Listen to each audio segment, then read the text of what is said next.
A duk lokacin da na kama hannunki muke tafiya tare, ba na jin ƙarar sautin tafiyarki saboda kina yin taku cikin natsuwa.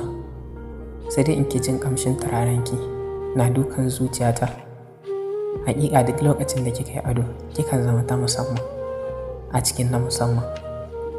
Na rasa wani irin kyau gare ki domin baya misaltuwa a duk inda misali ya kai. Ke ta musamman ce ko a iyaka murmushinki. Haƙiƙa ina son in kasance tare da ke, mu ta tafiya tare da ke har abada, ba tare da mun san ina za mu je ba, balle kuma mu san wajen tsayawa. Haƙiƙa ke ta musamman ce domin tafiya da ke na kore min dukkanin wata yunwa da ƙishirwa da jin cewa in kasance tare da ke a rayuwata. Ke ce fatana, ke ce burina na kowane lokaci. Ina son ki, ina son ki, ina son ki.